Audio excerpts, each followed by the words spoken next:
हैदराबाद से अहम खबर आप तक पहुंचाएंगे। हैदराबाद में कोहिसार ओ लेवल स्कूल बड़े साहने से बच गया है और बताया जा रहा है कि ए लेवल के तालिब इल्मों में झगड़े के बाद एक तालिब इल्म ने क्लासरूम में फायरिंग कर दी और ज़रा ये बता रहे हैं कि संगीन गफलत के मुर्तकब स्कूल इंतज़ामिया ने मामला दबा लिया है।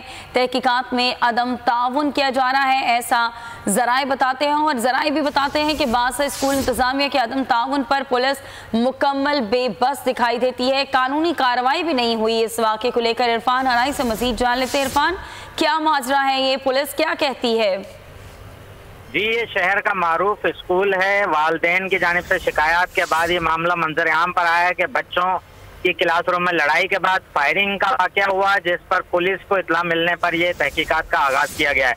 जो एसएसपी हैदराबाद से हमारी बात हुई है तो उनका कहना है कि डीएसपी लतीफाबाद इस मामले की तहकीकात कर रहे हैं और इसमें कानूनी कार्रवाई की जाएगी और किसी भी किस्म की रियायत नहीं होगी। ये इंतहाई संगीन मामला है। तो जो स्कूल इंतजामिया का रवैया है इस वक्त तहकीकाती टीम के साथ, वो मुकम्मल अदम ताउन का रवैया है। सीसीटीवी फुटेजेस भी पुलिस के हवाले नहीं की गई और पुलिस टीम को स्कूल में तहकीकात से भी रोका जा रहा है। तो इस तमाम तर मामले में वालिदैन शदीद परेशानी का शिकार हैं और क्लासरूम में ये बड़ा सानिया रूनमा हो सकता था, जो कि कुदरतन बच गया है और बच्चों में खौफ व हरास की फजा है। ताहम पुलिस का कहना है कि इस हवाले से कानूनी कार्रवाई अमल में लाई जाएगी और तहकीकात की जा रही है। जी, बहुत शुक्रिया इरफान अराई।